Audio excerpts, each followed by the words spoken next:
Boa tarde e bem-vindos ao auditório da Reitoria da Universidade Nova de Lisboa, que acolhe este evento. Vamos, assim, dar início às intervenções no âmbito da reflexão sobre o Plano de Prevenção de Práticas Discriminatórias. Vai usar da palavra a Excelentíssima Senhora Inspetora-Geral da Administração Interna, Juíza Desembargadora Anabela Cabral Ferreira.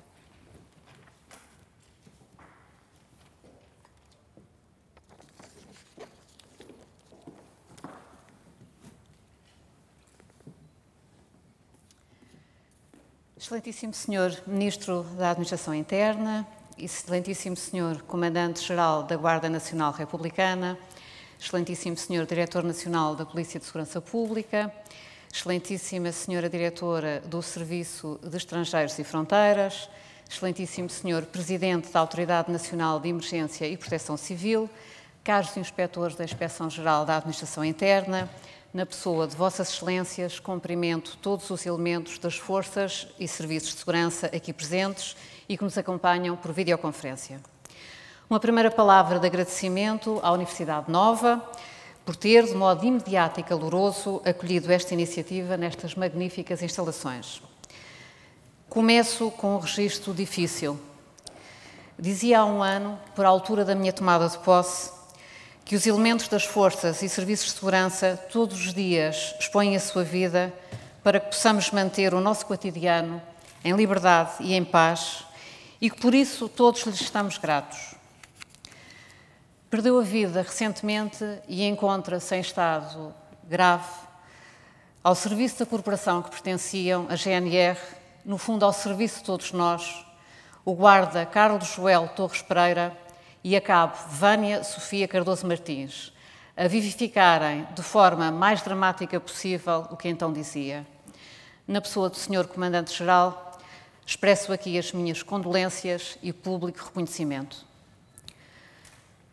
Esta é a primeira vez que se encontram reunidos presencialmente ou por videoconferência todos os dirigentes das forças e serviços de segurança ao seu mais alto nível para refletirem sobre um fenómeno que ressurge nas sociedades ocidentais com intensidade preocupante: a discriminação em qualquer uma das formas que possa assumir.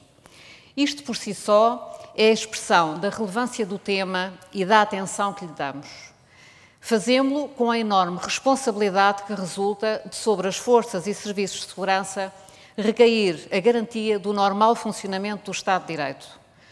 Portugal foi, pelo segundo ano consecutivo, considerado o terceiro país mais pacífico e seguro do mundo, segundo o Global Peace Index. Este indicador honra-nos, orgulha-nos e contribui de forma decisiva para captar investimento e tornar Portugal um país central. Este resultado deve-se, em muito, à atuação das forças e serviços de segurança que demonstraram bem e, uma vez mais, no atual contexto de pandemia, estarem à altura também nestes novos desafios. Mas o orgulho que sentimos não nos pode fazer descansar. Temos que procurar a excelência também no rigoroso respeito pelos direitos humanos, entre os quais se realça o princípio da igualdade, afastando qualquer ideia ou prática discriminatória. Este respeito resulta, desde logo, de uma exigência constitucional, designadamente do artigo 13º da Constituição da República Portuguesa, o qual estabelece que todos os cidadãos têm a mesma dignidade social e são iguais perante a lei. Mas é também uma exigência ética e a consciência de que a igualdade entre os seres humanos é resultado de um avanço civilizacional que não admite retrocesso. Se a história tem um pendor pedagógico e tenue, é o ensinamento das experiências de gerações anteriores que devemos atualizar no momento. É a preservação das conquistas alcançadas que devemos assegurar. É essa a nossa responsabilidade enquanto geração, de modo a legarmos aos vindouros um sistema melhor do que aquele em que vivemos, de modo a honrarmos aqueles que tanto sacrifício fizeram e fazem em nosso benefício, em benefício da humanidade. Sobretudo por isso mesmo, é a ideia de humanidade própria do Estado de Direito, assente no respeito pela dignidade da pessoa humana, que temos de vivificar sempre. E essa é uma exigência que cada militar da GNR, cada polícia, cada inspetor deverá observar na sua atividade diária, assim correspondendo ao que a comunidade de vós espera. Só desta forma continuarão a dignificar as forças e serviços de segurança de que fazem parte. Com Elia Wiesel, diria que, onde se persigam homens e mulheres devido à sua raça, religião ou ideias políticas, esse lugar deve, nesse momento, converter-se no centro do universo. As forças e serviços de segurança têm que estar no centro do universo, na defesa intransigente pela observância do princípio da igualdade e, com ele, da afirmação do Estado de Direito que se comprometeram a servir. Correram termos na Inspeção-Geral da Administração Interna, nos recentes anos, 23 processos de natureza disciplinar, nos quais, embora que incidentalmente, estavam em causa ilícitos relacionados com racismo, xenofobia ou outra forma de discriminação. Esses processos estão, por via de regra, associados à imputação de práticas de agressões físicas. Dentre estes, não existe qualquer processo em que tenha sido aplicada sanção por prática discriminatória. Isto, naturalmente, reportando-nos à realidade dos processos que correm termos na Inspeção-Geral da Administração Interna. Perguntar-se-á, qual é então o motivo por que estamos aqui hoje? A lógica que impera é a ideia de prevenção.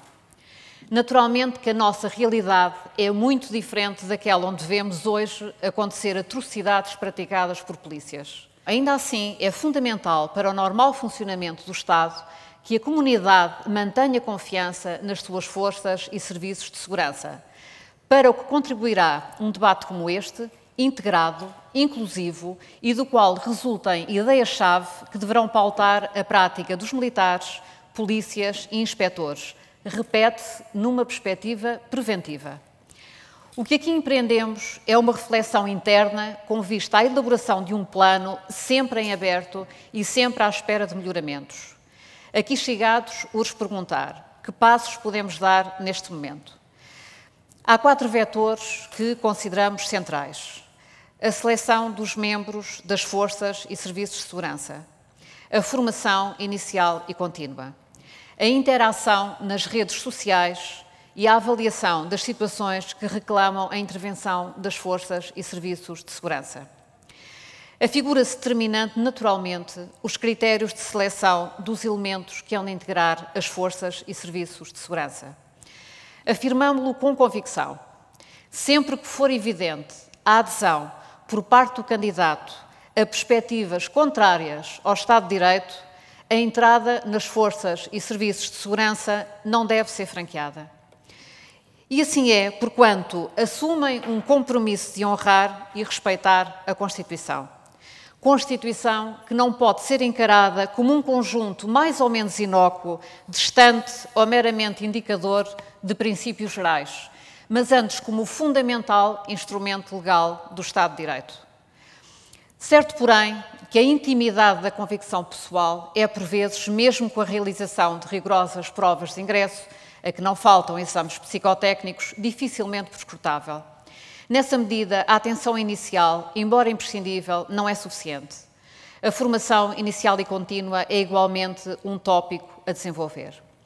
As forças e serviços de segurança têm feito, através das respectivas entidades formativas, um esforço visível, reconhecido e consequente no aprimoramento da formação, não faltando a atenção a matérias relevantes na área da promoção dos direitos humanos. Mas mais tem que ser feito numa base regular, sobretudo ao nível da formação contínua. Fica aqui o empenho e o compromisso da Inspeção-Geral da Administração Interna para colaborar ativamente nessa tarefa. Outro aspecto determinante, assim o entendo, é a interação de membros de forças e serviços de segurança nas redes sociais, através de comentários de natureza discriminatória, muitas vezes rássicos e visando minorias. As redes sociais são a praça pública moderna. É fundamental compreender-se que representam um espaço público, mesmo quando funcionam em grupo fechado. Na verdade, dificilmente se controlará a partilha de um post ou o envio de uma fotografia para quem não integra o grupo. O militar, o polícia, e o inspetor, pelas funções essenciais do Estado de Direito que vivificam, transportam na sua imagem e na sua atuação a própria instituição na qual exercem funções. E tanto assim é que, não poucas vezes, são os próprios protagonistas da intervenção nas redes sociais que aí publicitam a função que exercem. Nessa medida, essa representação permanente impõe acrescida exigência nas intervenções públicas, não sendo aceitável comportamentos neste contexto de redes sociais que de modo algum seriam protagonizados em outros meios de comunicação pública. Quem exerce funções de garante da paz social e do normal funcionamento do Estado de Direito tem que estar preparado para o fazer em todos os momentos da sua vida. Não podem, quando vestem a farda, serem o garante dos valores do Estado de Direito para, quando não estão ao serviço, atentarem contra esses mesmos valores que juraram honrar e defender. Cada vez que postarem um comentário racista, xenófobo, enfim, discriminatório, numa qualquer rede social, estarão a colocar em causa, de uma assentada, a imagem de toda a corporação a que pertencem e a confiança da comunidade naqueles que escolheram a difícil e nobre tarefa de a protegerem. Os membros das forças e serviços de segurança têm que representar, e sem dúvida que na sua grande maioria representam, fator de confiança. A promoção da discriminação, designadamente do racismo, da xenofobia, do antissemitismo, da islamofobia ou outra qualquer forma que assuma, não é compatível com o Estado de Direito. Estado de Direito que não pode ser autofágico, não admitindo a defesa de valores ou princípios que levem à sua extinção. É por isso fundamental chamar a atenção para esta realidade, de modo a prevenir situações que acabam por dificultar ou prejudicar a atuação das forças e serviços de segurança. Ajusante, sempre que se justifique, a avaliação disciplinar não irá faltar. Como referi, outra questão que se afigura relevante sublinhar neste âmbito é a avaliação das situações que reclamam a intervenção das forças e serviços de segurança. A noção de suspeito, constante na linha E do número 1 do artigo 1º do Código de Processo Penal, assenta necessariamente na existência de indícios da prática de um dado ilícito. Indícios são elementos objetivos que evidenciam com algum grau de verossimilhança que um determinado indivíduo é o protagonista de uma ação criminosa. A abordagem policial há de ser balizada pelos factos conhecidos e que indiciam a prática de um ilícito por parte desse indivíduo. Mas não apenas porque é negro ou porque pertence a um grupo social, etnológico ou desportivo, ou pela nacionalidade, pelo género ou pela religião que professa. Impõe-se, pois, conjugar sujeito e factos concretos numa relação evidenciada pelos indícios objetivos de que dispõe. Mas também há que dizer que nenhum militar, polícia ou inspetor deverá ficar tolhido na sua atuação porque perante um negro, um membro de grupo étnico minoritário, acaso os mesmos representem, no sentido apontado, a figura do suspeito. As forças da autoridade estão vinculadas a pautar a sua conduta por critérios de estrita legalidade, quer na investigação, quer na intervenção. Esses deverão ser os critérios que não outros. E seguramente o são na enorme maioria dos casos. É a minha convicção que a grande maioria dos militares, da GNR, dos polícias e inspetores têm bem presente, em todos os momentos da sua vida, o compromisso que assumiram de respeito e garante da Constituição da República Portuguesa. Serão eles os primeiros, estou certa, serão os senhores os primeiros, estou certa, a exigirem que todos honrem esse compromisso. A tarefa de construirmos uma sociedade mais justa, em que impera o respeito pelo outro, pela diversidade e pela dignidade da pessoa humana, é enorme e permanente, mas tem que nos envolver a todos. Temos aqui representado, simbolicamente, o globo, o mundo, o nosso mundo, onde existe um incêndio, um fogo. Sr. Presidente, espero que não leve a mal enfim, o uso que vou fazer dos incêndios. O exemplo até penso que servirá. Temos ao lado um pássaro que é o pássaro mais pequeno do mundo, é um colibri. Este pássaro é não só o mais pequeno do mundo, mas também o mais resiliente, o mais determinado. E então perguntaram-lhe, o que é que estás a fazer? E ele disse, eu estou a tentar apagar este incêndio. Mas se és tão pequeno, como é que vais conseguir apagar este incêndio? E ele respondeu, é muito simples, eu vou fazer a minha parte. E portanto é isso que todos temos que fazer.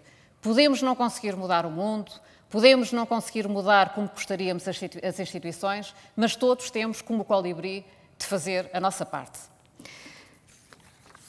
É essa, assim estou convencida, a nossa responsabilidade geracional. Para isso, conto com os presentes, para isso, contem comigo. Muito obrigada.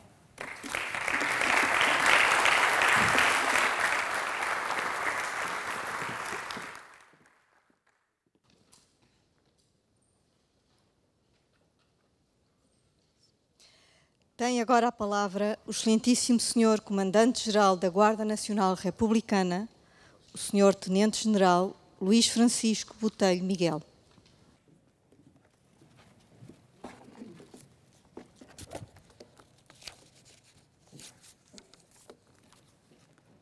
Excelentíssimo Sr. Ministro da Administração Interna, Excelência, Excelentíssima Sra. Inspetora-Geral da Administração Interna, Excelentíssimo Sr. Diretor Nacional da Polícia de Segurança Pública, Excelentíssima Sra. Diretora Nacional do Serviço de Estrangeiros, Excelentíssimo Sr. Presidente da NPC, meu General II Comandante-Geral, Excelentíssimos Senhores Comandantes, Diretores, Chefes e Inspetores, distintos convidados, entidades presentes, minhas senhoras e meus senhores. A reflexão sobre o plano de prevenção de práticas discriminatórias nas forças e serviços de segurança envolvendo a sociedade que servimos é, nos dias de hoje, um tema da maior relevância, porquanto afeta direta e indiretamente a credibilidade das instituições envolvidas, sobretudo quando perspectivada de forma distorcida, pouco clara e sensacionalista, não raras vezes ferida de factualidade e afastada da realidade da ação policial portuguesa. Permitam-me, pelas razões referidas, Sra. Inspetora-Geral da Administração Interna, congratular Vossa Excelência por esta iniciativa, que é também uma oportunidade para se refletir sobre o que tem sido feito e o que poderá, com certeza, ser melhorado num próximo futuro, com impacto na credibilidade e confiança que o cidadão deposita nas suas forças e serviços de segurança. E digo suas porque, em rigor, o mote, a razão de existência destas forças e serviços é servir o cidadão e, por isso, reafirmo suas. Neste contexto, cumpre-nos promover um ambiente de paz e tranquilidade que permita ao cidadão viver no quadro de direitos, liberdades e garantias que tão bem caracteriza a sociedade portuguesa, sem distinção alguma, nomeadamente de raça, de cor, de sexo, de língua, de religião, de opinião política ou outra, tal como preconizado nos termos do artigo 2º da Declaração Universal dos Direitos Humanos. Ultimamente, muito se tem falado de questões associadas a práticas discriminatórias, racismo e intervenção policial, extrapolando-se casos mediáticos internacionais que assumem proporções que vão muito para além do razoável, confundindo referências históricas e acontecimentos que, aos dias de hoje, têm necessariamente interpretações distintas das que, nesse tempo, lhes deram origem. Na perspectiva do Comando da Guarda, a atuação dos seus militares é pautada e edificada em absoluto respeito pelos normativos típicos de um Estado de Direito Democrático, cimentado e regido por critérios de adequação e proporcionalidade. Note-se que a atividade policial é conformada pelas medidas de polícia previstas na lei, em especial na Lei de Segurança Interna, que na prossecução da exigência constitucional tipifica quais as medidas de polícia legalmente admissíveis, em especial nas situações em que a atuação policial possa vir a ser limitadora dos direitos, liberdades e garantias dos cidadãos, as quais só podem ser utilizadas nas condições e termos quer da Constituição da República Portuguesa, quer da Lei de Segurança Interna, não podendo impor restrições ou fazer uso dos meios de coerção para além do estritamente necessário. Neste contexto, o trabalho policial tem sempre por fim último a proteção dos direitos humanos e demais direitos de cidadania. Se é verdade que determinadas medidas de polícia levadas a cabo pelos militares da GNR limitam os direitos humanos, como por exemplo a realização de uma detenção ou a limitação de movimentos, essas restrições têm de ser realizadas no estrito cumprimento dos pressupostos legais que as permitem, em pleno respeito pelos princípios da adequação, da necessidade, da proporcionalidade, que reforçam o Estado de Direito e aumentam a confiança dos cidadãos. Na nossa instituição, desde a formação inicial, passando pela formação ao longo da carreira, quer de promoção, de qualificação ou especialização, as matérias associadas às questões dos direitos humanos estão sempre presentes e poder-se-á referir que faz parte da matriz identitária da instituição Guarda. Assim, o processo de recrutamento e formação edificado e desenvolvido ao longo de anos, a par do enquadramento da ação de comando e controlo efetuado às atividades operacionais, possibilita garantias de qualidade, assegurando sempre que necessário que os procedimentos são atualizados e as más práticas identificadas e corrigidas com apuramento de responsabilidades à dimensão individual e organizacional. Aliás, a dimensão social na situação das suas forças ficou bem patente na resposta da Guarda e nos seus contributos para a mitigação e controle da disseminação da pandemia Covid-19, potenciando assim a sua reconhecida capilaridade e projeção no apoio direto aos mais fragilizados e desprotegidos. Clarifique-se, pelas razões identificadas, de forma clara, direta e transparente, para quem dúvidas possa ter, que não são nem serão toleradas quaisquer práticas discriminatórias, racistas ou xenófonas no seio da Guarda. Permitam-me, a título de exemplo, reportar sobre os processos de crime por queixas apresentados, relativos ao uso excessivo de força ou maus tratos nos últimos 3 anos. De 137 casos, resultaram 79 arquivamentos, 25 em que foi deduzida a acusação e uma condenação.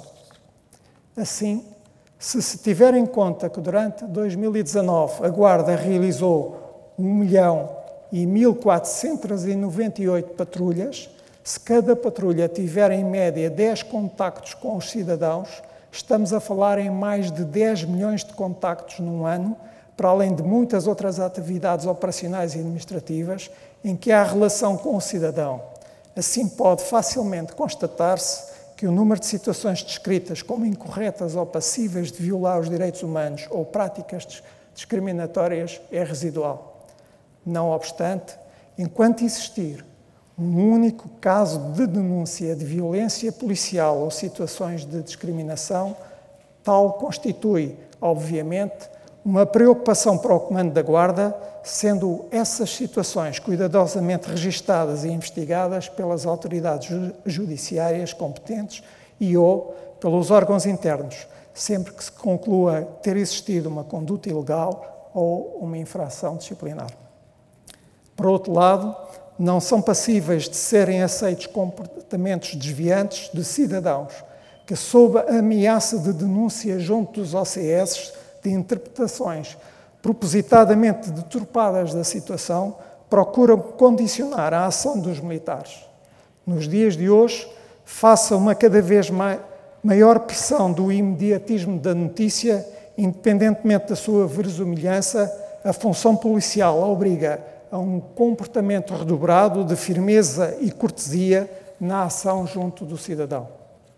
No quadro de rigor que se exige à atuação policial, importará esclarecer que a Guarda não se sente nem se poderá sentir, em momento algum, coagida a atuar por critérios de discriminação racial ou outra, ainda que de forma responsável devamos estar atentos ao contexto mediático e social que rodeia cada intervenção policial no tempo e no espaço, adotando os procedimentos que sejam entendidos por mais convenientes para pôr termo a todo e qualquer tipo de delinquência, criminalidade ou incivilidades. Recordo que no plano institucional na sequência da Resolução do Conselho de Ministros 33 de 2019, que aprovou o terceiro Plano Nacional de Ação para a implementação da Resolução do Conselho de Segurança das Nações Unidas 1325, a Guarda dispõe, desde 5 de setembro de 2019, de uma Comissão para a Igualdade de Género e Não Discriminação. Esta Comissão traduz mais uma etapa no compromisso da Guarda com a igualdade e não discriminação, com vista a promover a integração de boas práticas e das estratégias associadas.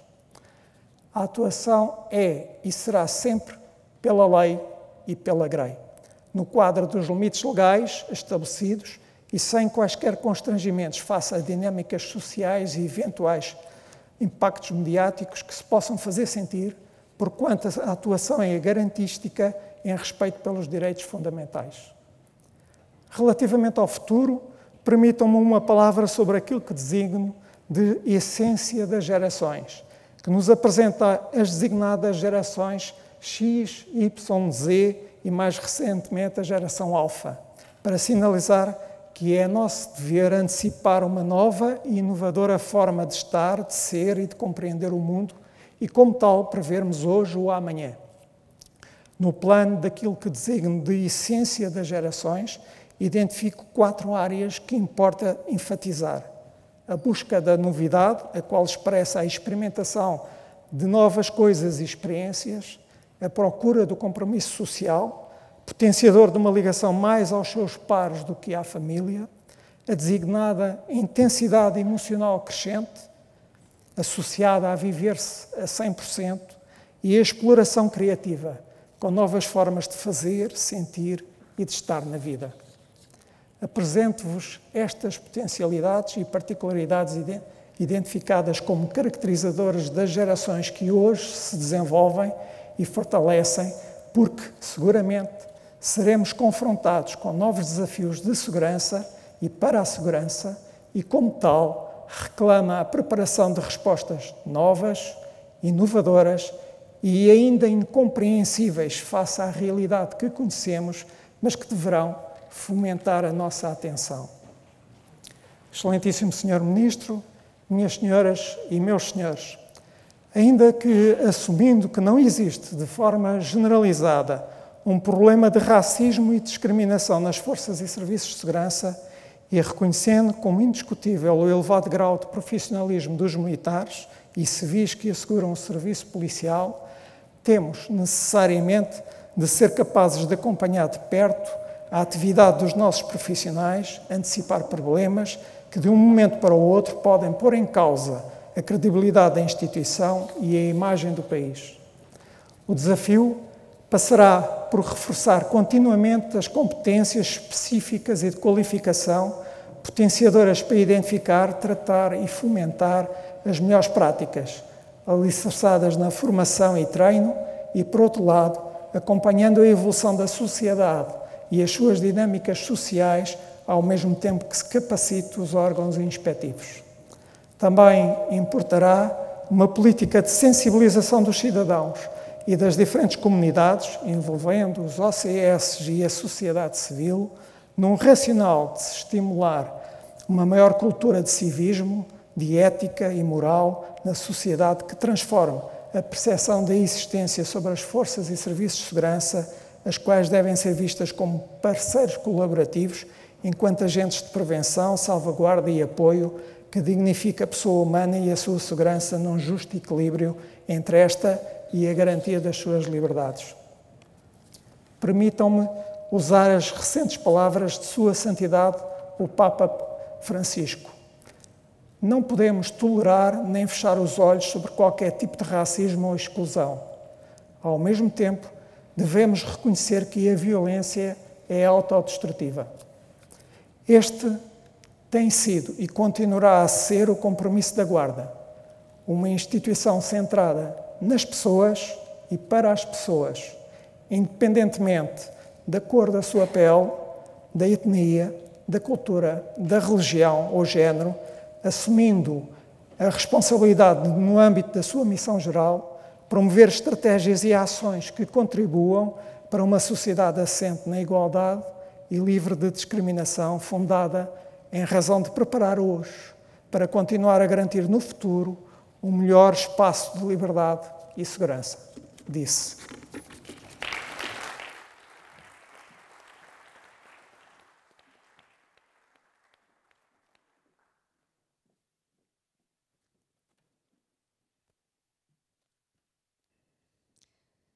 De seguida, tem a palavra o excelentíssimo senhor Diretor Nacional da Polícia de Segurança Pública, o senhor Superintendente-Chefe Magina da Silva.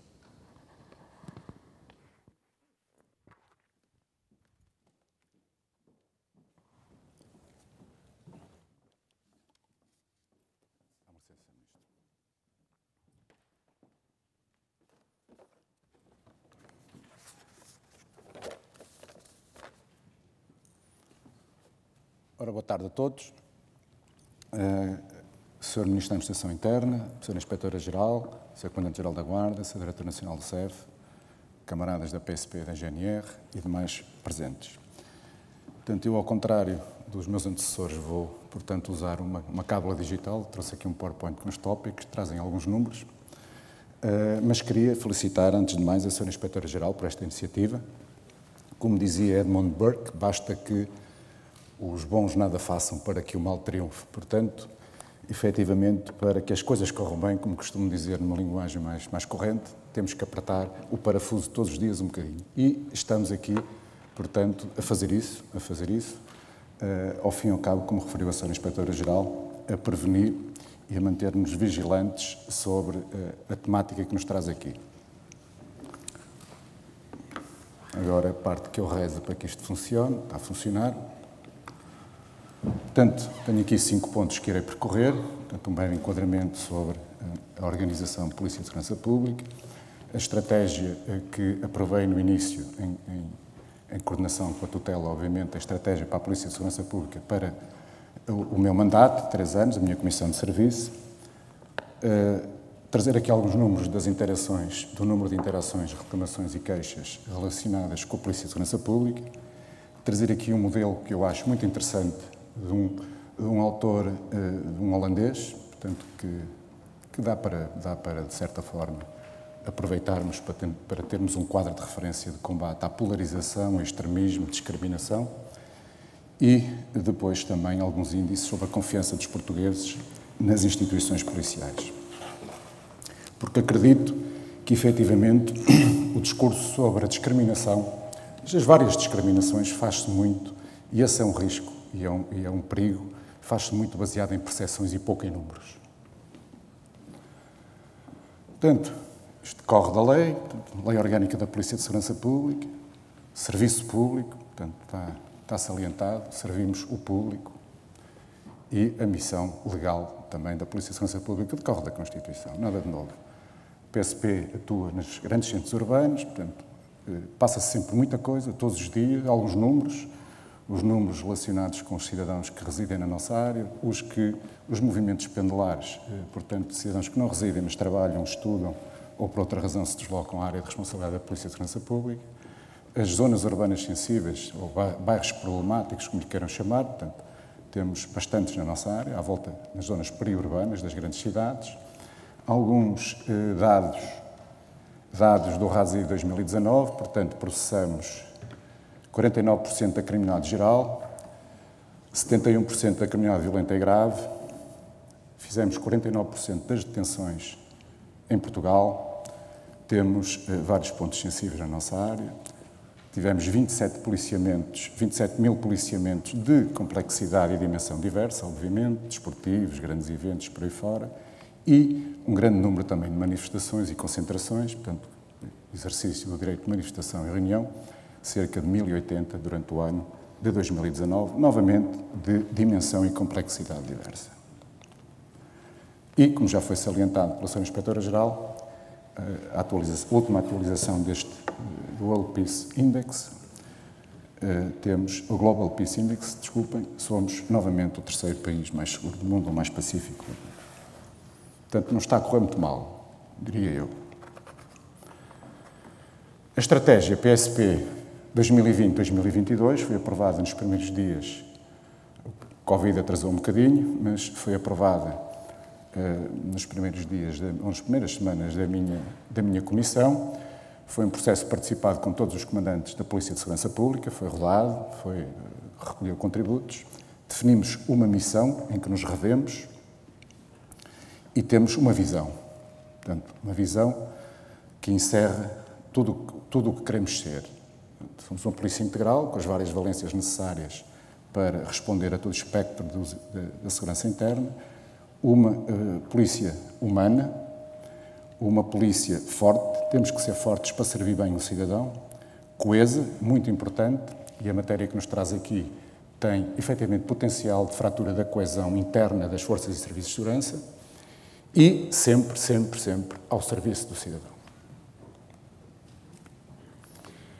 Esta estratégia tem vários pilares, vários eixos estratégicos e, desde logo, desde o primeiro momento, aliás, penso que o pior para combater a discriminação é fazer de conta que ela não existe, é o pior caminho e, portanto, desde o início está na nossa estratégia como um valor fundamental a cumprir, a efetivar, a executar a isenção e a rejeição de qualquer forma de extremismo e discriminação.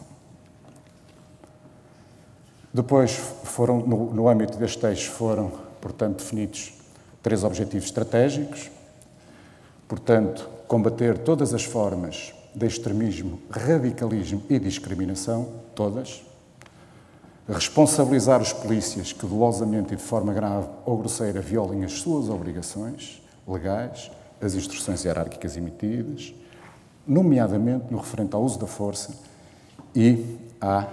porque é um problema, temos que o dizer, é um problema, efetivamente notamos alguma sensação de desresponsabilização quando se está atrás de um computador, não é?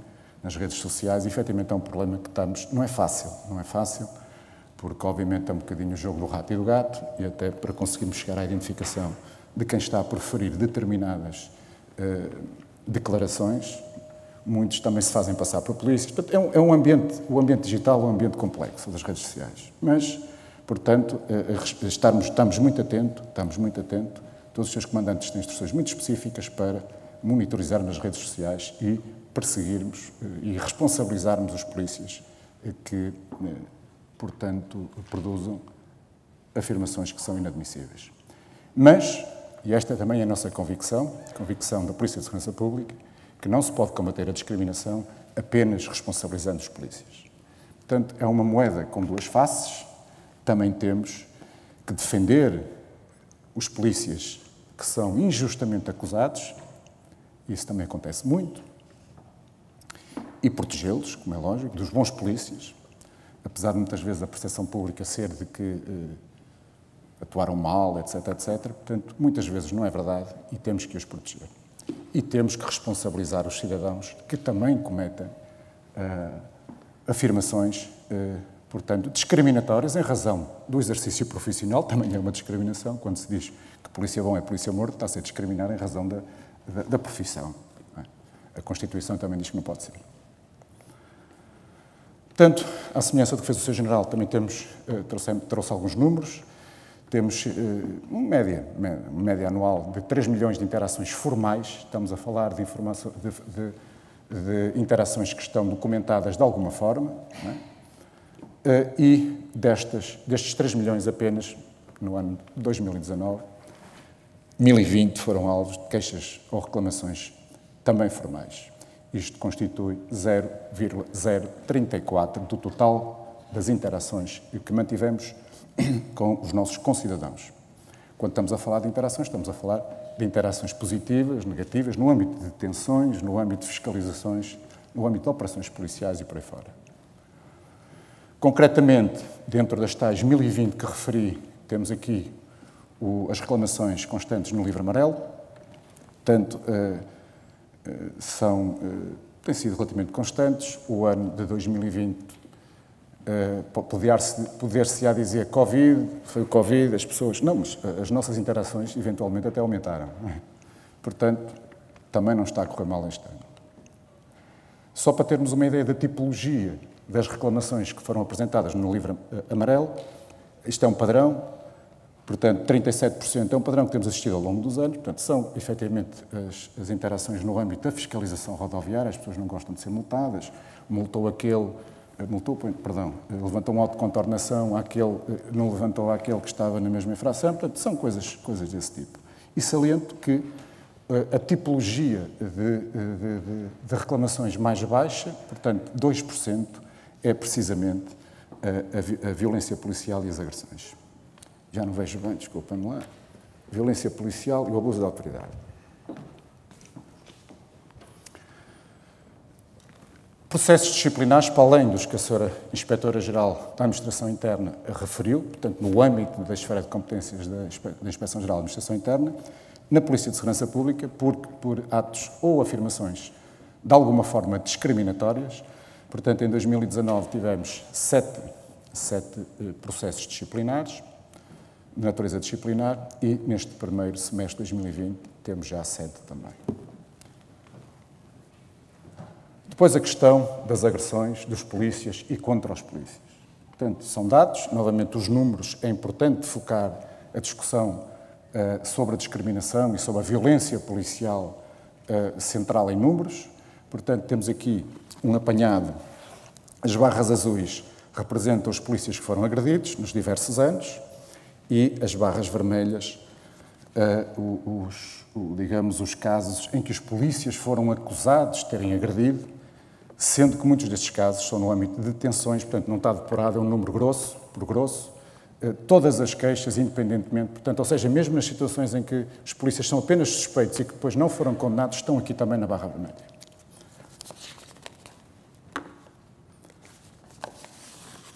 E depois trazer-vos aqui o tal modelo de um ilustre desconhecido que recomendo vivamente, que é o Sr. Bart Brandsma, é um filósofo social e político holandês.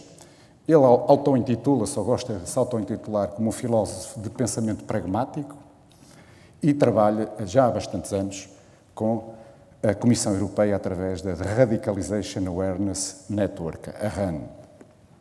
É um modelo estrutural, se assim podemos dizer, e que tem aplicação e, de certa maneira, uma representação simples de realidades complexas. Que, ao fim e ao cabo, é isso um modelo. Então, o que é que diz aqui este senhor, este filósofo? Portanto, apresenta o modelo da polarização e, obviamente, o modelo que pode ser trabalhado para contribuir para a despolarização, ou evitar a polarização, como queiram, 3 grandes princípios. Este senhor diz uma evidência: a polarização é uma construção mental e ideológica. Quando eu digo polarização, pode-se ler discriminação, pode-se ler extremismo, como quiserem. Portanto, ninguém nasce polarizado ou é extremista, não existe. É uma coisa construída, quando existe um meio propício para isso, baseia-se em identidades, criação de identidades muitas vezes fictícias, em grupos, grupelhos, símbolos e propaganda. É isto que faz, portanto, que fazem os movimentos polarizados e extremados. A polarização só existe se for alimentada. Portanto, alimentada por quê? Por discussões identitárias, de base rássica, género, o que quer que seja. Portanto, dizia eu, discussões de base identitária, repetição de preconceitos, até à exaustão, generalizações, a partir de casos concretos ou de coisas muito isoladas, e amplificação mediática. Amplificação mediática. Portanto, se não houver amplificação mediática, efetivamente, ficam a falar sozinhos, se assim se pode dizer. E, finalmente, que a polarização se baseia em sentimentos e emoções. Portanto, os factos e os números, nomeadamente os factos e os números que eu trago aqui, para um instigador do extremismo, ele diz hoje, aquilo é tudo treta. Não é que ele foi buscar os 3 milhões de interações, não é? Mas aqueles dados, isso não interessa para nada, está tudo martelado. Portanto, não quer saber de números. Porquê? Porque baseia-se em emoções, baseia-se em sentimentos. Portanto, os números, os factos, são sempre ignorados e desvalorizados.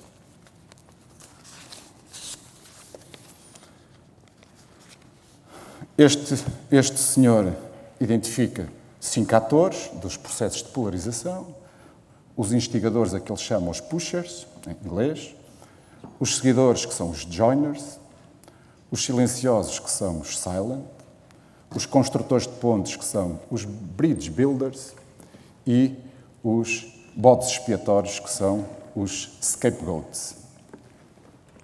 Falta ali um E em escape, só para que conste. Scapegoats. Então, o que é que ele nos apresenta? Apresenta-nos o posicionamento destes atores dos processos de polarização. Quem são os instigadores? Portanto, são os pushers, estão representados com a bola vermelha. São os motores da polarização. São os donos da única verdade, só existe uma verdade. São os dogmáticos. E a verdade, por muito que eles digam que querem falar, não querem nada. Não são sensíveis à argumentação, não são sensíveis aos números. Porquê? Porque baseiam-se em dogmas. Os seguidores, então, são as bolas amarelas, portanto, que são aquelas pessoas com alguma propensão para a identificação com alguns ideais mais extremistas, fazem-no com maior ou menor convicção, conhecimento e consciência. Por exemplo, é muito interessante avaliar o grau de conhecimento, por exemplo, do Corão, dos lobos solitários que têm atacado na Europa, não é? Motivados por um extremismo radical, não é? Tirar a vida a pessoas e, eventualmente, tirar a dela a seguir. Quando não conseguem, obviamente, tirar a deles, vai-se ver, e o conhecimento é muito, muito superficial. Portanto, estão dispostos a matar por uma causa que, na realidade, não conhecem. Ou seja, com maior ou menor convicção, com maior ou menor conhecimento. Sentem uma impulsão, uma necessidade de fazer parte de equipas. Não é? Se estiverem sozinhos, sentem-se perdidos, precisam de equipas e grupos.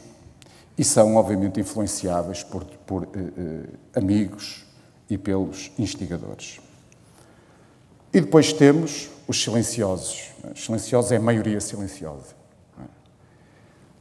São as pessoas, são os cidadãos que cumprem a lei, são os cidadãos que não escolhem lados, não se revêem, são neutros e indiferentes aos discursos radicais, seja por tendência ou convicção, e não se revêem em posições extremas, e são, efetivamente, os que dão estabilidade às sociedades.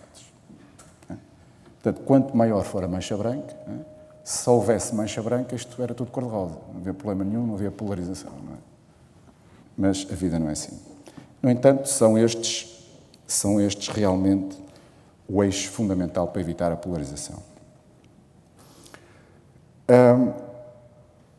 E depois, os construtores de pontes, que tentam pacificar e moderar. Este gráfico, como depois vão ver mais à frente, atrevo-me a dizer que o autor poderia ter colocado a bola verde num sítio diferente, não é? Eu diria ali, porque, efetivamente, como eu referi, os moderadores não vão conseguir falar com os instigadores. Portanto, isto é para esquecer. E tem que descer ao nível dos silenciosos e dos seguidores que ainda são influenciáveis. Porque se dialogarem com os instigadores, não estão-lhes a dar palco, estão, ao fim e ao cabo, a alimentar os polos e os extremos.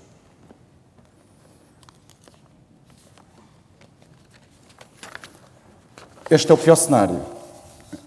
Este é o cenário, é a fotografia de uma sociedade altamente polarizada, em que, efetivamente, os instigadores conseguiram um grande conjunto de seguidores, está tudo extremado.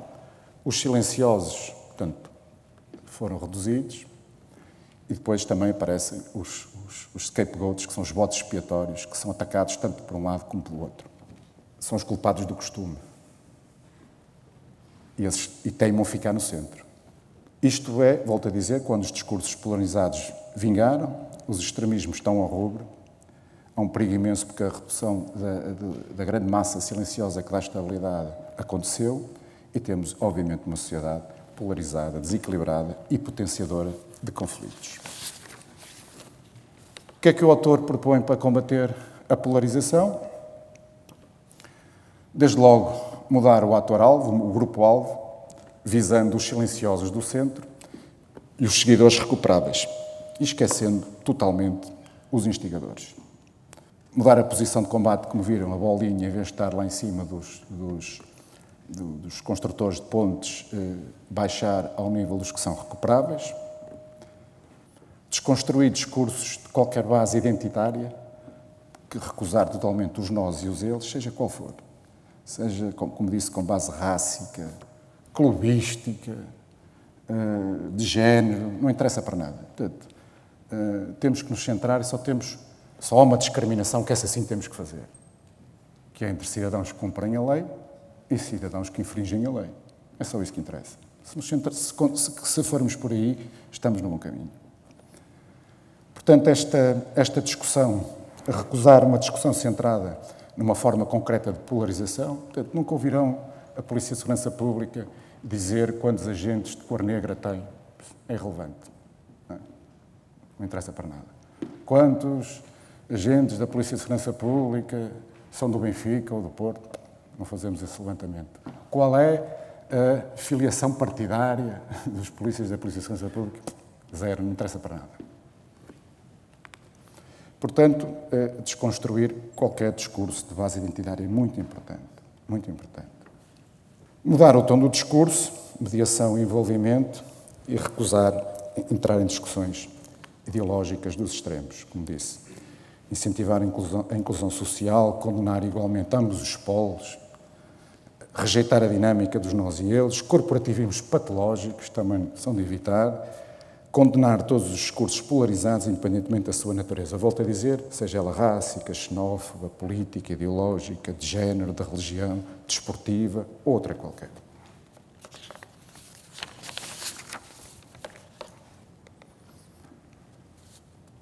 Prevenção de práticas discriminatórias, eventualmente, nas forças e serviços de segurança. Os extremismos provocam insegurança e falta de confiança em todos. E isto também aplica-se a todos os setores da sociedade, mas também se aplica aos polícias. Os polícias não gostam de, quando há um ato isolado, que haja uma generalização dizendo que todos os polícias são racistas. Não são, nunca foram. Os polícias não gostam de ver quando há um caso isolado em que um polícia abusa da força, aliás, deixa de ser força para passar a ser um crime de ofensas corporais, não é? Essa é a diferença entre os bons e os maus, cumprimento das regras ou incumprimento das regras.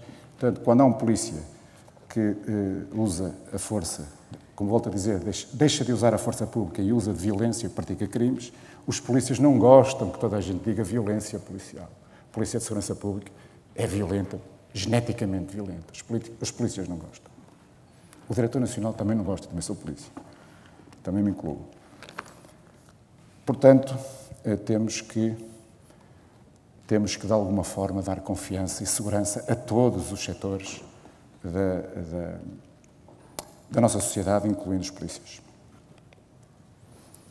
Temos que proteger todos da mesma forma, portanto, temos que centrar onde é importante, cumprimento da lei, cumprimento dos regulamentos e centrar-nos em comportamentos observáveis.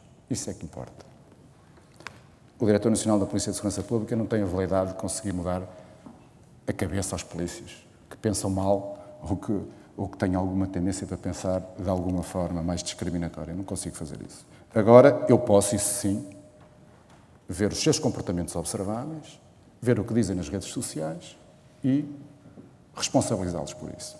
Portanto, centrar o foco no cumprimento dos estándares éticos, no cumprimento da lei dos regulamentos policiais, em vez de perseguir fantasmas. Em vez de perseguirmos fantasmas de infiltração de movimentos políticos nas forças de segurança. Isso não me diz nada. Digam-me em concreto o A, o B, o C, em que é que foi. Preciso de saber para atuar. É isso que me interessa. O policiamento de proximidade, para além de gerar proximidade às populações, também é importante porque desenvolve nos polícias uma consciência inclusiva da diversidade. É importante, quanto mais não seja para, digamos, a formatação dos polícias. É muito importante. O equilíbrio entre a repressão e a prevenção, portanto, isto é, uma eterna dicotomia das polícias. Portanto, não podemos ser só, como eu costumo dizer, soft police, porque quando as coisas correm mal é preciso músculo, não é? Temos que ter o músculo treinado também. Portanto, tem que haver aqui um equilíbrio muito difícil de alcançar entre, portanto, proximidade e prevenção versus ordem pública e manutenção da autoridade do Estado e da integridade física de todos os polícias no desempenho de funções. Temos que desconstruir, como já referi, discursos de qualquer base identitária, nós e eles, intervenção pública. Temos que deixar as águas mornas do politicamente correto, eventualmente. Temos que chamar os bois pelos nomes. Portanto, temos que ser claros num discurso, temos que ser corajosos. Eventualmente tem riscos, tem, mas isso também, como eu costumo dizer, aqui à saída do auditório pode-me cair um piano em cima. Portanto, tudo tem riscos. No entanto, eu penso que corremos muito mais riscos a longo prazo e estruturalmente se não nos dirigirmos muito claramente a estas matérias da discriminação, dos extremismos e da polarização. E sempre as duas faces da mesma moeda. Portanto, temos que responsabilizar os polícias quando tiverem comportamentos ou afirmações que são de índole discriminatória, e temos que defender também os polícias que cumprem as regras. Portanto, não conseguiremos combater discursos fáceis de radicalização se nós próprios também não defendermos os polícias.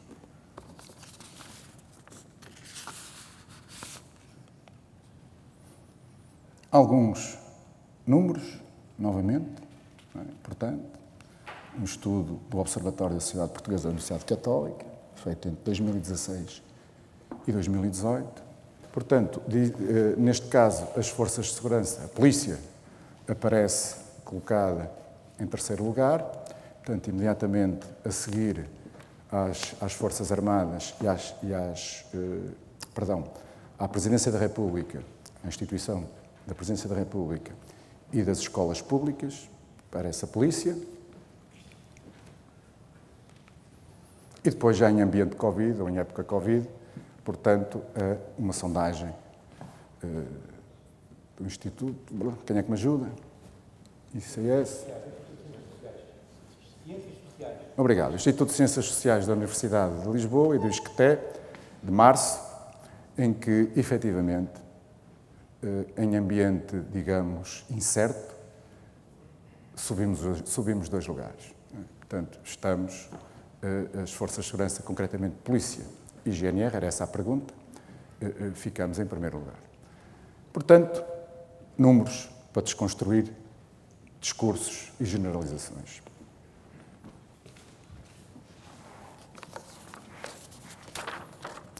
Portanto, o que é que nós queremos ser? Nós queremos ser construtores de pontes e recusamos ser bodes expiatórios. Muito obrigado.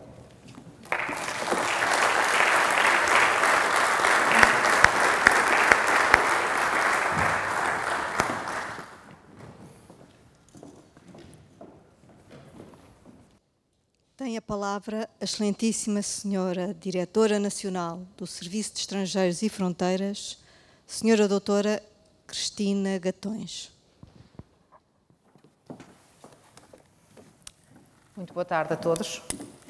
Excelentíssimo Sr. Ministro da Administração Interna, Excelentíssima Senhora Inspetora-Geral da Administração Interna, Excelentíssimo Sr. Comandante-Geral da Guarda Nacional Republicana, Excelentíssimo Sr. Diretor Nacional da Polícia de Segurança Pública, Excelentíssimo Sr. Presidente da Autoridade Nacional de Emergência e Proteção Civil aqui presentes, Excelentíssimos Senhores convidados, minhas senhoras e meus senhores. Permitam-me que comece esta intervenção por manifestar toda a nossa solidariedade para com a Guarda Nacional Republicana, aqui na pessoa do Sr. Comandante-Geral e de todos os militares aqui presentes, pelo trágico acidente envolvendo 2 militares em missão de serviço no dia de ontem, com as consequências trágicas que o mesmo teve. E começo também, agora, a minha intervenção por agradecer naturalmente à Sra. Inspetora-Geral esta iniciativa que, em boa hora, acontece. E encontramos-nos aqui hoje reunidos para refletirmos e participar de um debate que importa seja feito por todos de forma aberta e corajosa. A prevenção de práticas discriminatórias merece uma abordagem contínua pela sociedade em geral e revela-se da maior importância para todas as instituições aqui presentes. E a proposta de elaboração de um plano no âmbito da administração interna merece todo o apoio e envolvimento do Serviço de Estrangeiros e Fronteiras. Exige-se, por isso, invocar alguns documentos internacionais e europeus em que se enquadra esta temática e que albergam as diretrizes-chave desta nossa reflexão. E refiro-me, naturalmente, à Declaração Universal dos Direitos Humanos, à Convenção Europeia para a Proteção dos Direitos Humanos e das Liberdades Fundamentais e à Carta dos Direitos Fundamentais da União Europeia, não esquecendo, naturalmente, a nível nacional, os preceitos consagrados na Constituição da República Portuguesa. Em todos e em cada um destes documentos, a dignidade da pessoa humana, valor da mais elevada complexidade e relevo, primordial na manutenção do respeito por todos os seres humanos e que abre o texto da nossa Constituição, é indicado, por exemplo, por Gomes Canutilho e Vital Moreira, em 3 das suas dimensões que decorrem da sua definição kantiana. A dignidade da pessoa humana como uma dimensão intrínseca do homem, a dignidade da pessoa humana como um reconhecimento recíproco e a dignidade da pessoa humana como um valor. Diz Kant que age de tal maneira que uses a humanidade tanto na tua pessoa como na de qualquer outra, sempre e simultaneamente como fim e nunca simplesmente como um meio. Em termos gerais, sempre que se constata a coisificação ou instrumentalização degradante de alguém, está a ser violado o princípio da dignidade da pessoa humana. A globalização da informação ampliou a percepção que se tem do mundo, sendo evidenciadas as diferenças culturais e acentuando-se a visibilidade das desigualdades, existindo ainda inúmeras regiões e áreas geográficas onde estes aspectos de marcada relevância histórica ainda não são pacíficos, consolidados ou sequer considerados. A essência da dignidade da pessoa humana refere-se ao direito que todos os seres humanos têm de usufruir dos seus direitos fundamentais, porque estes nascem com eles unicamente pelo facto de serem seres humanos, não podendo ser oferecidos, dados, retirados ou sonegados por ninguém. Os direitos humanos são indivisíveis, interdependentes e todos os seres humanos deverão ser encarados como iguais, com base na sua dignidade intrínseca. A privação de um direito pode levar à violação de outro. Inclusivamente, a necessidade de atuação proativa do Estado no sentido de encetar medidas que visem assegurar a efetiva fruição e respeito pelos direitos fundamentais tem sido e deve continuar a materializar-se em medidas inseridas nas obrigações positivas dos Estados para resguardar, evitar e precaver potenciais violações, corrigindo, atuando e intervindo desde o primeiro momento no sentido de sancionar de imediato potenciais atos lesivos, conforme se depreende da leitura do guia prático destinado a informar os agentes públicos das obrigações do Estado ao abrigo da Convenção Europeia dos Direitos Humanos, documento do Conselho da Europa de 2015.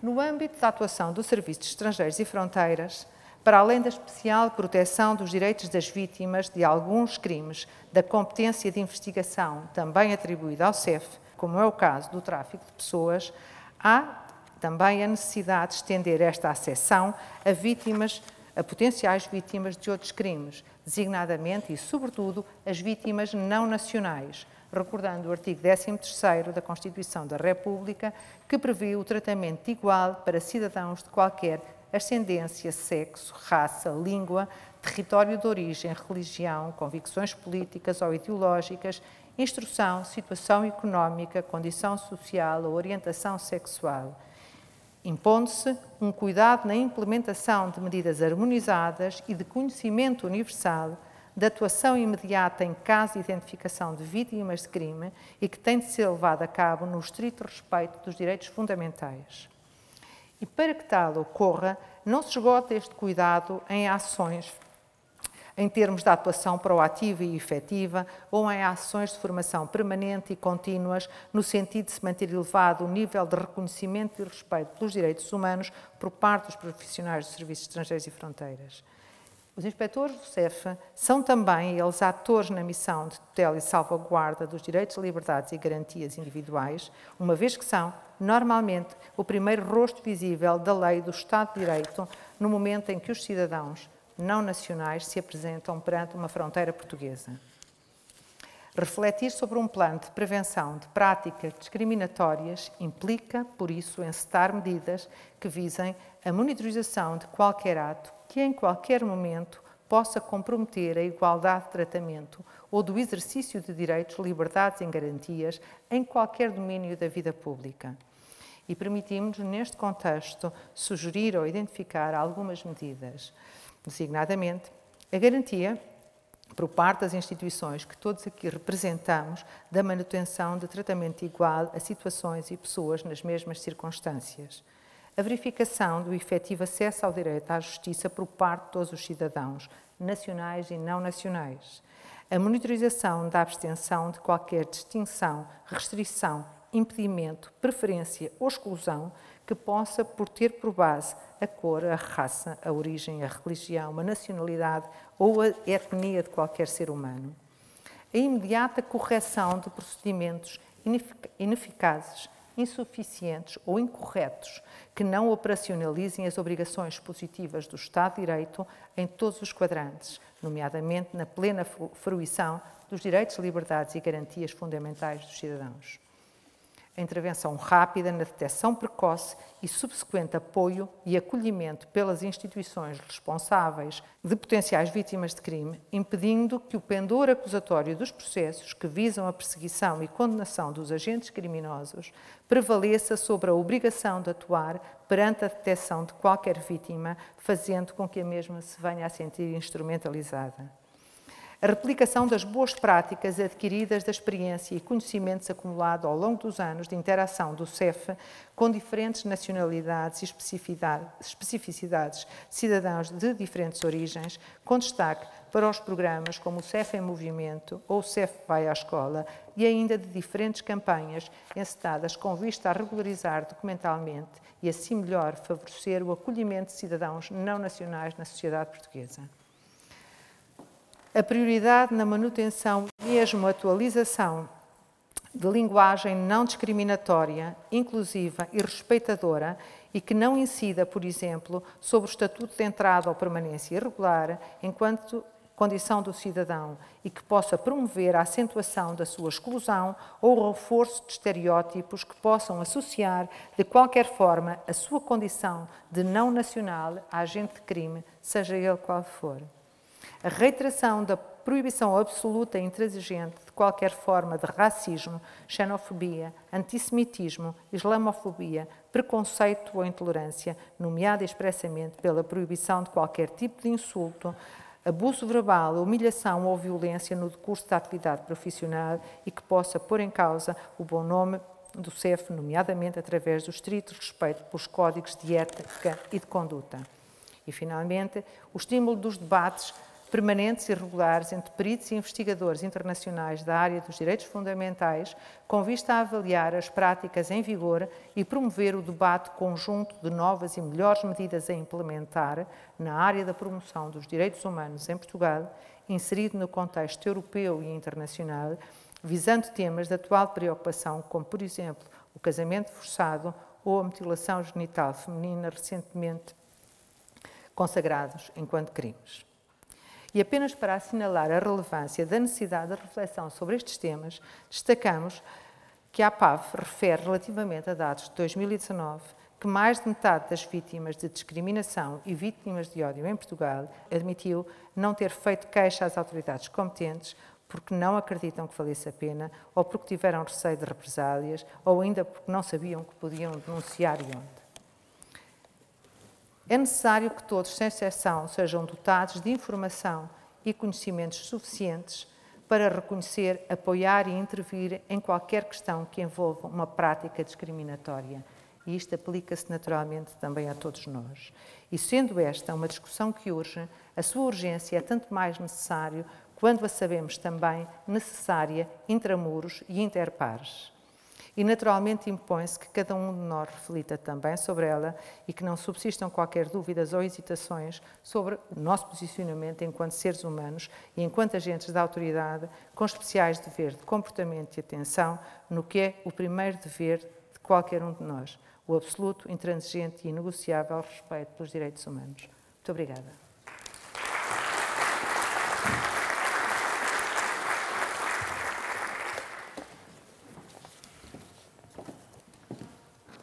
Sr. Comandante-Geral, Sr. Diretor Nacional, Sr. Diretor Nacional, muito obrigada pelos contributos absolutamente inestimáveis, porque no fundo nos trouxeram aquilo que é a realidade e a preocupação de cada uma das forças e serviços de segurança. Vamos dar início agora a um debate que, pela hora, necessariamente terá que ser breve. E, portanto, passava a palavra para o auditório para qualquer questão que queiram colocar.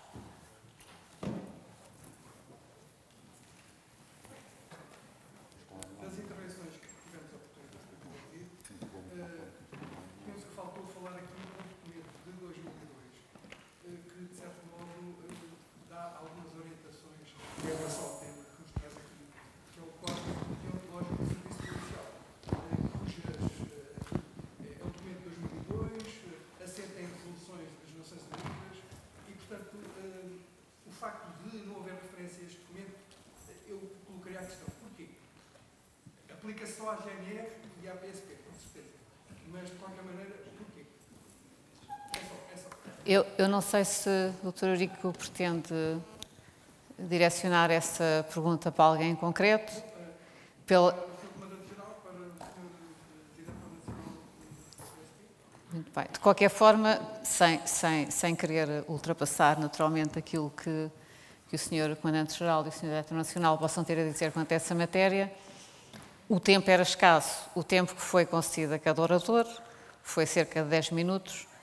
Apenas o Sr. Diretor Nacional usou um bocadinho mais, mas o tema justifica e, portanto, admito, não é possível, enfim, num encontro desta natureza, explorarmos todos os diplomas legislativos, explorarmos todas as realidades da vida e, portanto, admito que por isso não tenha havido referência a esse instrumento legal. No entanto, o Sr. Comandante-Geral, o Sr. Diretor Nacional dirão.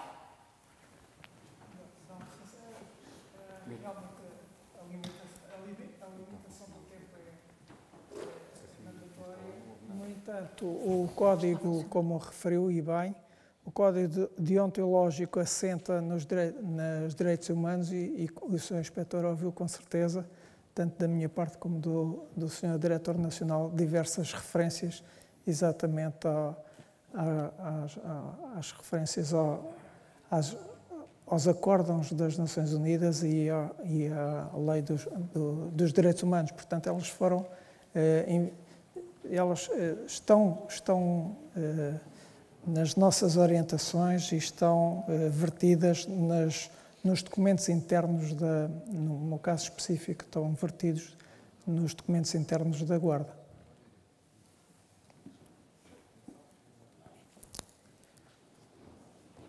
Efetivamente, começou por dizer, quanto a mim é um erro, não é? Que é só se aplica à PSP e à GNR, como se os outros não precisassem também de princípios deontológicos, portanto, acho que devia ser a todos os que desempenham materialmente funções de polícia, como é lógico.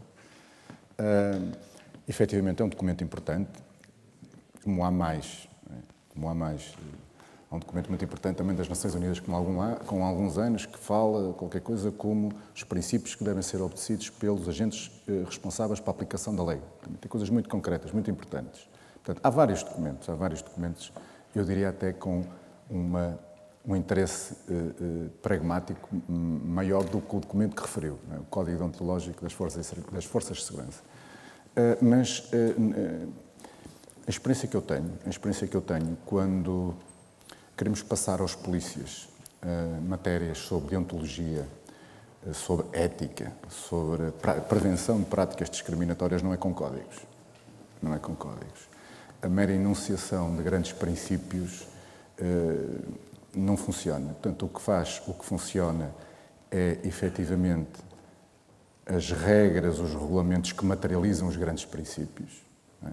Da aplicação do uso da força, das práticas discriminatórias e, principalmente, levar os polícias com casos práticos a refletir sobre a ética e sobre os princípios deontológicos. Portanto, interessa mais a materialização dos princípios deontológicos do que a mera enunciação dos princípios deontológicos. Mas, obviamente, que é um documento de referência. Senhor Diretor Nacional, como dizia no seu discurso por altura do aniversário da PSP, numa frase muito interessante, é na altura das areias movediças que todos temos que dizer alguma coisa. Não é isso? Eu não acredito que seja por timidez, mas eventualmente esta será uma primeira abordagem do tema. Se não existem questões a colocar, penso que todos estarão esclarecidos, ninguém terá dúvidas e por isso iria passar àquilo que são as linhas gerais de um plano de prevenção de manifestações de discriminação nas forças e serviços de segurança, sendo certo que aquilo que foi a intervenção do Sr. Comandante-Geral, do Sr. Diretor Nacional e da Sra. Diretora Nacional ficarão disponíveis no site da IGAI na íntegra para que todos possam a elas ter acesso, enfim, dentro das forças e serviços de segurança, com certeza que terão essa curiosidade. De qualquer forma, foi possível chegar aqui a um texto comum em que diria que as medidas se agrupam em duas formas. Portanto, as medidas programáticas e as medidas de execução imediata. As medidas programáticas são as seguintes: a reapreciação dos critérios de seleção no recrutamento dos elementos das forças e serviços de segurança, nomeadamente no que respeita a testes psicotécnicos e no que se refere à avaliação do grau de adesão aos valores do Estado de Direito. Ponderação da inserção de módulos formativos relativos a áreas do saber relevantes, como a história das comunidades e dos povos e a antropologia.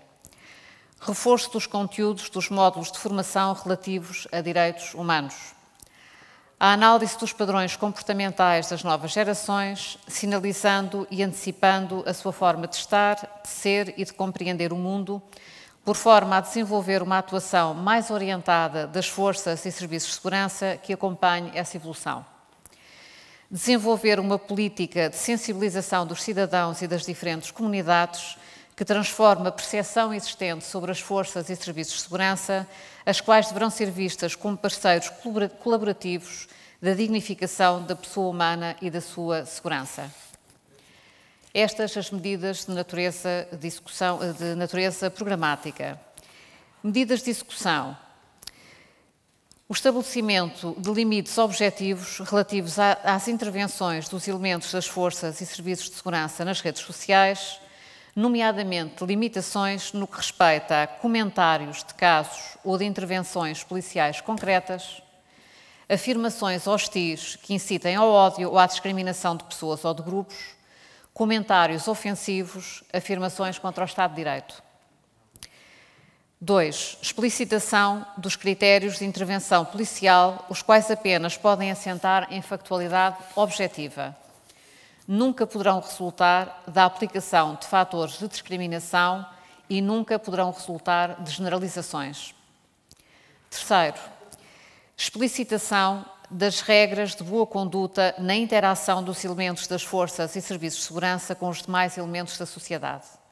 Ter-se presente que se trata da interação de um agente da autoridade com um cidadão, sendo irrelevante qualquer outro elemento e devendo ser prestada atenção à situação de vitimação que porventura no caso se verifique.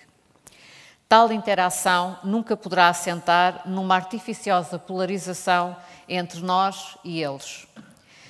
Explicitação da função informativa que os elementos das forças e serviços de segurança exercem.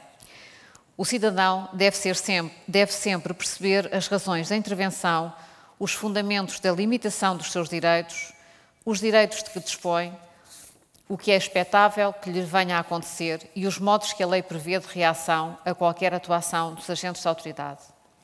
Valorização e difusão dos comportamentos policiais exemplares. Em relação às medidas de execução, para além da publicidade que este evento faculta neste momento, quer através dos dirigentes aqui presentes, quer através, enfim, do que ficará disponível, e a documentação agregada, sugere-se às hierarquias das forças e serviços de segurança ponderar a emissão de circulares internas, de orientações ou de normas de execução permanente, de modo a chegarem com a devida força vinculativa a todos os elementos das forças e serviços de segurança. Estas são as linhas gerais de um plano, sendo certo que é um primeiro passo. Ninguém estranhará que haja planos de prevenção da corrupção. Eles existem, todos a eles somos obrigados por força da lei. Significa isso que vivemos numa sociedade em que prolifera a corrupção? Não, felizmente não. No entanto, devemos fazer, relativamente à corrupção, aquilo que procuramos fazer aqui relativamente a práticas discriminatórias. Devemos prevenir. Eu penso que será temerário afirmarmos que não há discriminação na sociedade. Isso será temerário. Diria que vivemos numa sociedade inclusiva, respeitadora, que compreende a diversidade. Isso vem-nos da nossa história e vem-nos também daquilo que somos como povo. No entanto, como aqui foi dito, basta que haja um ato praticado por um agente da autoridade que resulte de discriminação para todos termos que ser convocados e para todos termos que ficar preocupados. Portanto, este é um primeiro passo no sentido de prevenirmos a prática de manifestações discriminatórias por parte das forças e serviços de segurança. Não significa, repito, a constatação de que existe um problema que esteja enraizado e que haja por parte das forças e serviços de segurança práticas reiteradas e comuns de discriminação. Não é isso que significa, tal como não significa relativamente à corrupção. No entanto, todos aceitamos como absolutamente natural a existência desse plano. É este o olhar que peço que tenham relativamente a este plano também.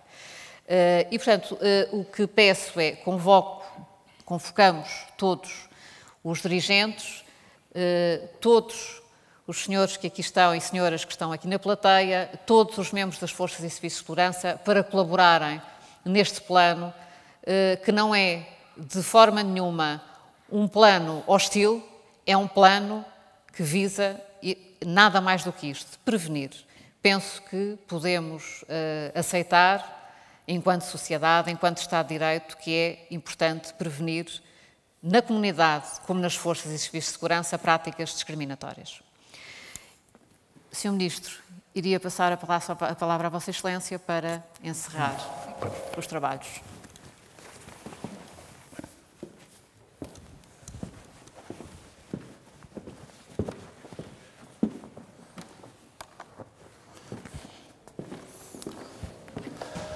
Senhora Inspetora-Geral da Administração Interna, Senhor Comandante-Geral da Guarda Nacional Republicana, Senhor Diretor Nacional da Polícia de Segurança Pública, Senhora Diretora Nacional do Serviço de Estrangeiros e Fronteiras, Senhor Presidente da Autoridade Nacional de Emergência e Proteção Civil, demais dirigentes das Forças e Serviços de Segurança, de estruturas do Ministério da Administração Interna aqui presentes, aqueles que nos seguem nestes tempos tão especiais que nos obrigam a esta nova normalidade, que nos seguem por via digital um pouco por todo o país.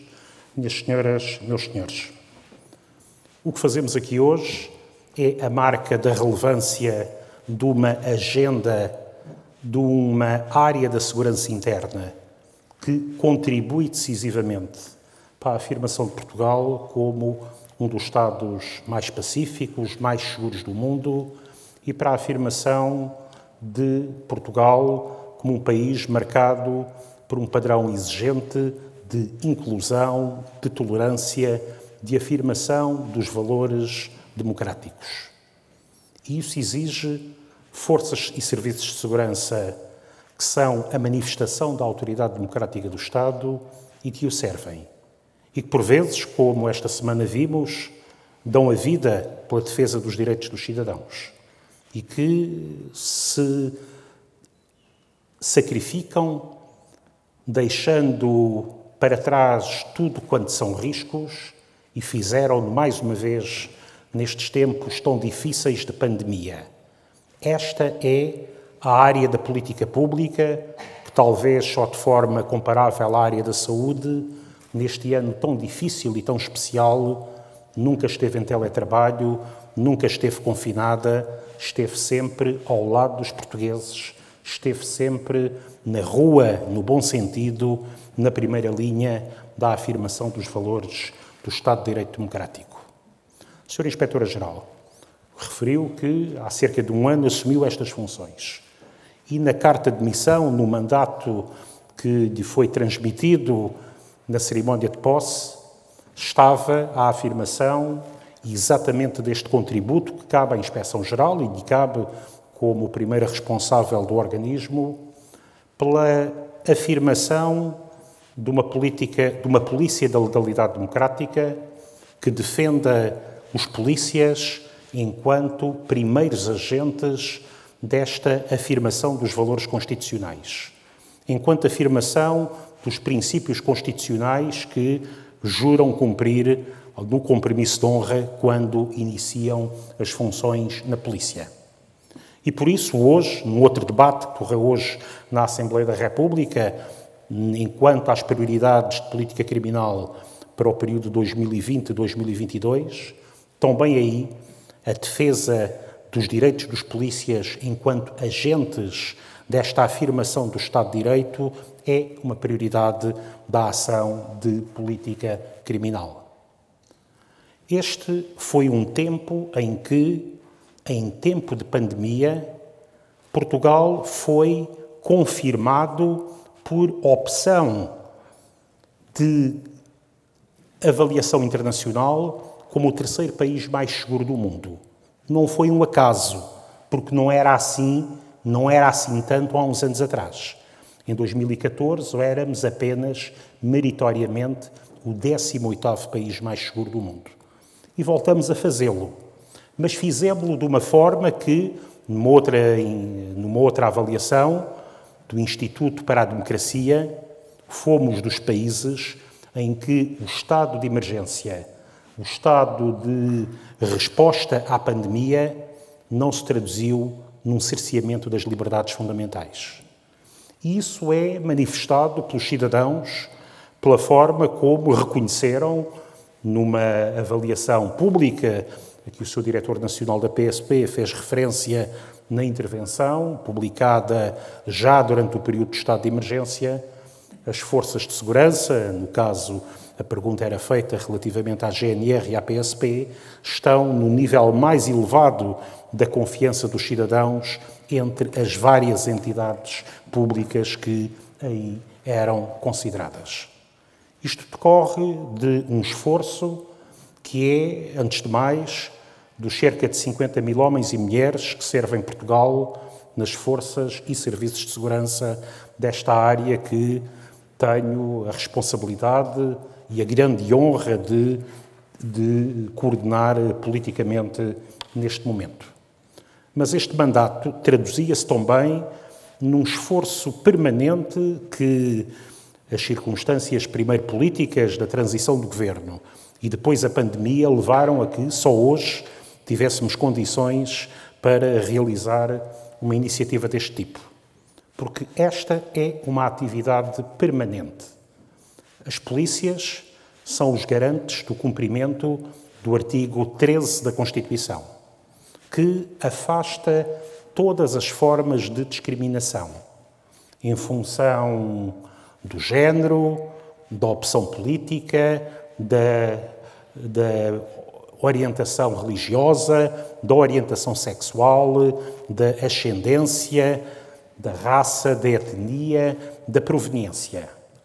E é nesta dimensão ativa que construímos esta imagem de um país de que as suas polícias são uma componente fundamental, em que o estado de emergência, em que pela primeira vez em 46 anos de democracia foi necessária a conjugação de esforços de todos os órgãos de soberania para a aplicação de um conjunto de medidas restritivas dos direitos fundamentais, não se traduziu em qualquer exercício de abuso de autoridade, em qualquer restrição que não fosse justificada na sua adequação e proporcionalidade às circunstâncias que estávamos enfrentando.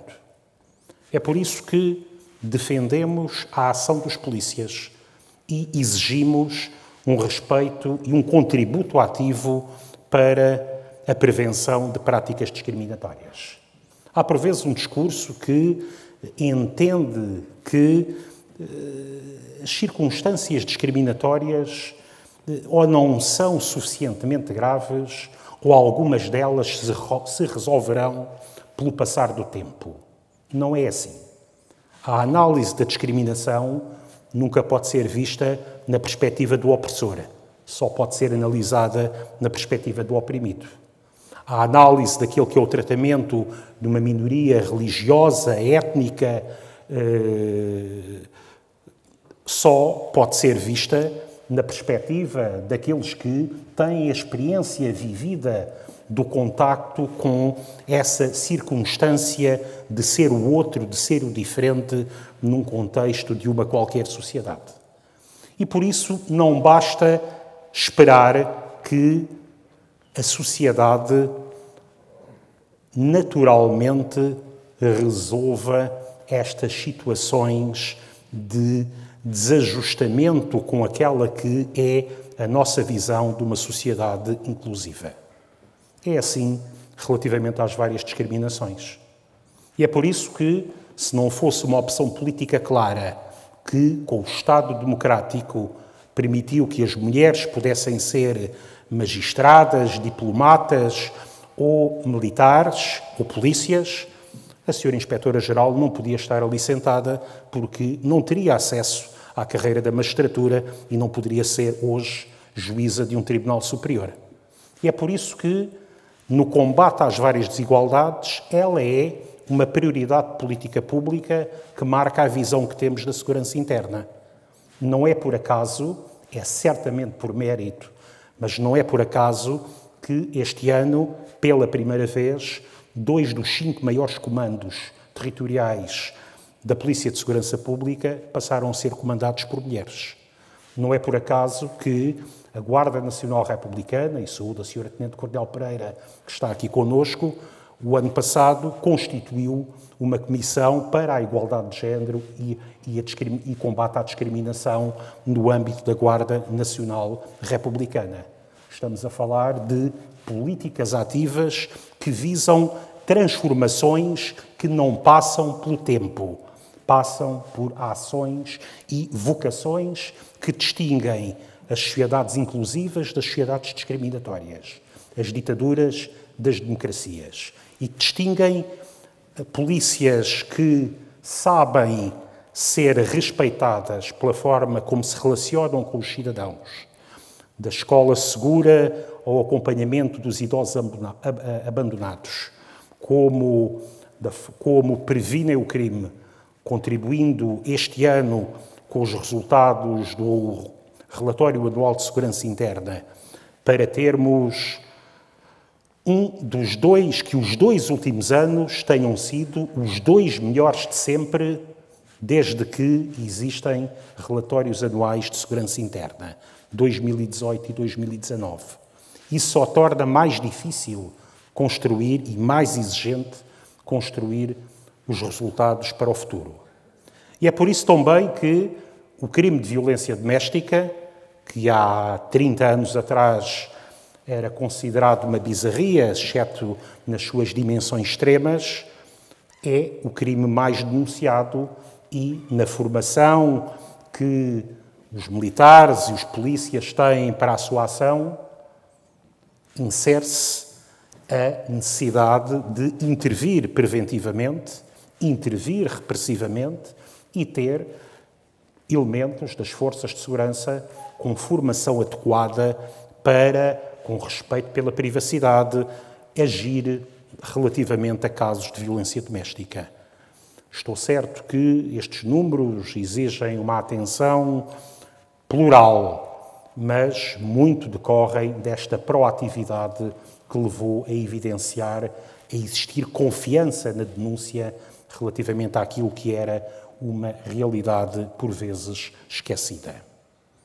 É por isso que, na sociedade portuguesa, nos orgulhamos de ser o país da OCDE que mais atribuiu a nacionalidade desde 2007, desde por opção política a lei da nacionalidade foi mudada, a migrantes ou descendentes de comunidades migrantes.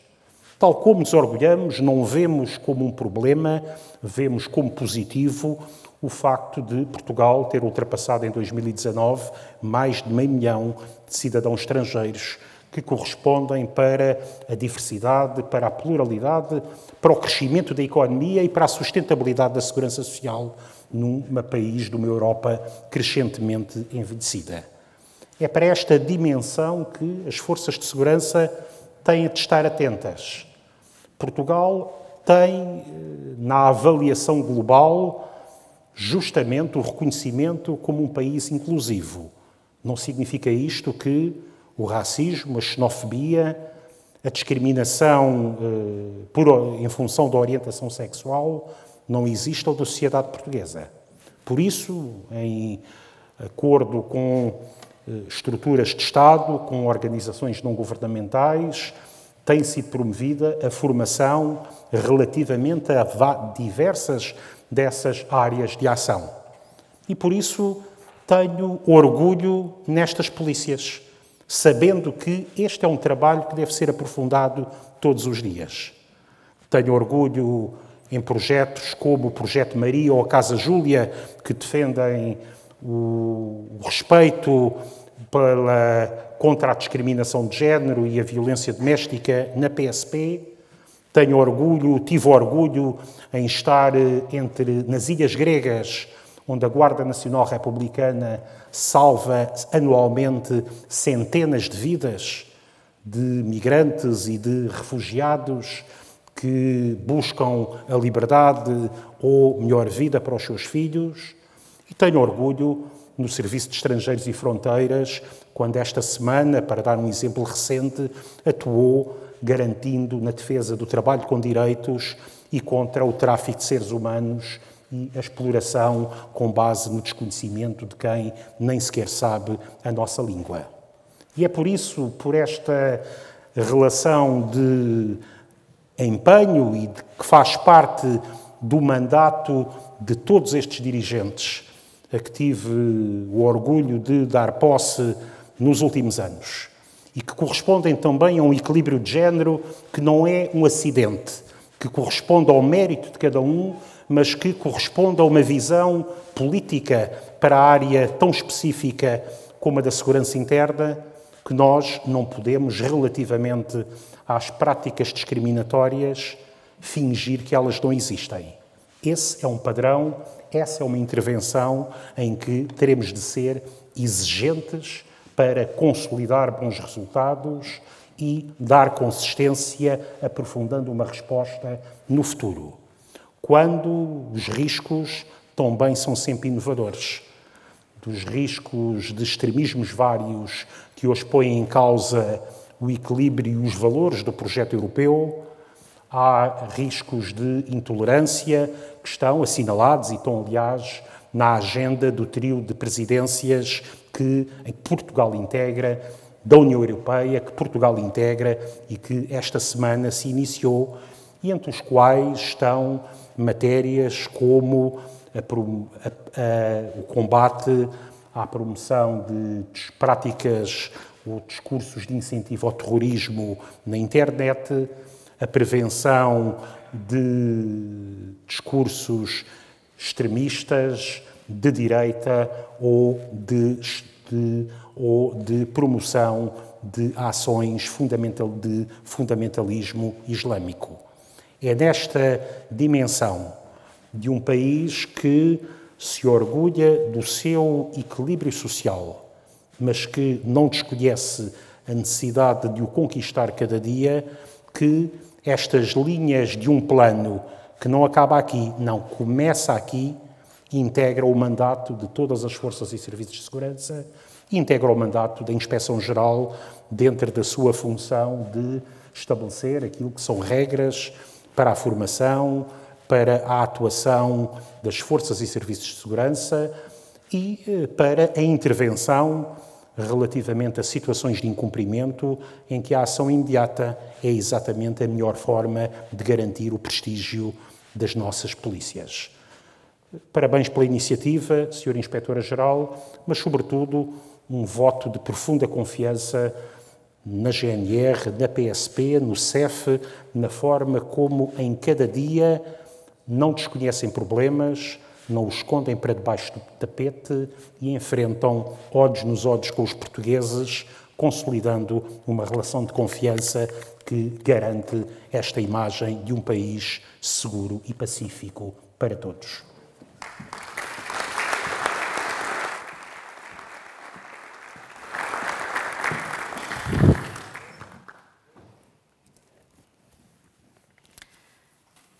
Sr. Ministro, muito obrigada. Honrou-nos a todos com a sua presença e deu bem a dimensão também da relevância da temática. Muito obrigada a todos por terem comparecido, pessoalmente ou por videoconferência. Estão encerrados os trabalhos.